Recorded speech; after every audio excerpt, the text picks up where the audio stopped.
Elizabeth Berkley's portrayal of the ambitious and somewhat scheming young actress Phoebe LaVelle in the iconic 1996 comedy, The First Wives Club, remains one of the standout supporting roles that highlighted her versatility as a performer early in her career. At just 22 years old when the film was shot, Berkley found herself thrust into a whirlwind of creative energy, sharing scenes with three of Hollywood's most formidable leading ladies, Goldie Hawn, Bette Midler, and the incomparable Diane Keaton. This ensemble cast, each bringing their own brand of wit, charisma, and emotional depth to the screen, turned the movie into a cultural touchstone. A sharp, empowering satire on divorce, friendship, and revenge that resonated deeply with audiences and continues to do so nearly 3 decades later. But for Berkley, the experience transcended the script's clever dialogue and the film's box office success. It became a pivotal chapter in her personal and professional growth, a time when she was not just acting alongside legends but learning from them in ways that would shape her approach to her craft for years to come. Reflecting on that period now, Berkley describes it as nothing short of transformative. It was a profound time, she shares, her voice carrying a mix of nostalgia and reverence. To step onto the set of The First Wives Club, as a relative newcomer, especially in the wake of the controversy surrounding her breakout role in Showgirls, was daunting. Yet, instead of intimidation, Berkley encountered an unexpected warmth that enveloped her like a safety net. The three women at the helm, Hawn with her radiant, free-spirited humor, Midler with her razor-sharp timing and unapologetic flair, and Keaton with her understated elegance and profound emotional intelligence, didn't just tolerate her presence. They embraced it. To be embraced by these three most extraordinary women at the top of their game, women I had looked up to, Berkley recalls, it felt like a dream I didn't know I was allowed to have. These were icons whose films had populated her childhood VCR tapes and whose interviews had inspired her through the uncertainties of breaking into the industry. Hawn's Private Benjamin had taught her about resilience wrapped in laughter. Midler's The Rose had shown her the raw power of vulnerability, and Keaton's work in Annie Hall and Reds had demonstrated a quiet strength that Berkley aspired to embody. What made the collaboration even more remarkable was how these women exceeded every preconceived notion Berkley held.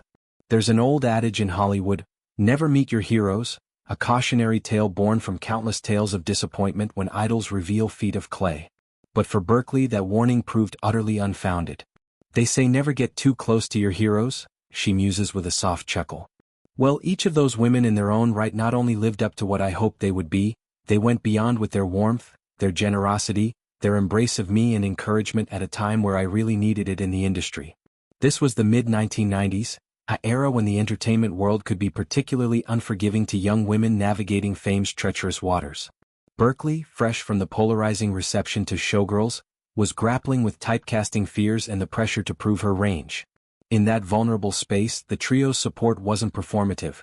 It was genuine, a lifeline extended without fanfare. Hawn might share a laugh over a botched line reading, diffusing tension with her infectious giggle. Midler could deliver a backstage pep talk laced with her signature body humor, reminding Berkley that vulnerability was a strength, not a weakness. And Keaton offered something quieter, more profound. A model of grace under pressure that Berkley still draws upon today. The film's narrative itself mirrored this theme of female solidarity, which added another layer of significance to Berkley's experience. The First Wives Club follows three college friends, played by Hawn, Midler, and Keaton, who reunite after being discarded by their husbands for younger women, including Berkley's character, and plot a hilarious yet poignant revenge scheme to reclaim their power and fortunes. It's a story that celebrates women lifting each other up rather than tearing each other down, a rarity in 90s cinema where female characters often competed in zero-sum games of beauty and ambition. For Berkley, witnessing this dynamic play out both on and off screen was revelatory. And on that film, those women did come together, she reflects. So for me as a 20-something to see that, I realized what it could be and that I never wanted anything less than that. In an industry often rife with rivalry and isolation, the set became a microcosm of possibility. Berkley remembers scenes where the script called for tension between the older women and her character, but between takes, the barriers dissolved into shared stories of perseverance. Midler might recount her early struggles in New York clubs, Hawn her battles with typecasting in romantic comedies, and Keaton her deliberate choices to prioritize roles that challenged her artistically. These weren't just anecdotes. They were blueprints for survival, lessons in how to navigate Hollywood's choppy seas without losing one's compass. Among the three, it was Diane Keaton who left the most indelible mark on Berkley, not through overt mentorship but through the sheer poetry of her presence.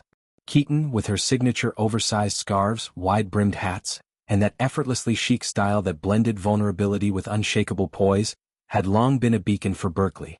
Just watching her in action on set was a gift in itself, Berkley says, emphasizing the word gift, as if unwrapping a treasured memory. There wasn't a single dramatic, aha moment, no grand speech or private tutorial, that defined Keaton's influence. Instead, it was the cumulative effect of her demeanor, a subtle artistry that Berkley absorbed like osmosis. She taught me what true leadership looks like, Berkley explains. Keaton's approach to her craft was holistic. She wasn't just reciting lines but inhabiting her character, Elise Elliott Acheson, with a depth that made every glance, every pause feel electric. On set, Keaton led by example, arriving prepared, listening intently to her co-stars, and infusing rehearsals with a quiet intensity that elevated the entire ensemble. Berkley recalls how Keaton would gently redirect a scene's energy, not with commands but with questions. What if we tried leaning into the hurt here, just a touch? It was this intuitive guidance that showed Berkley how leadership in acting wasn't about dominating the space but nurturing it, allowing every performer to shine.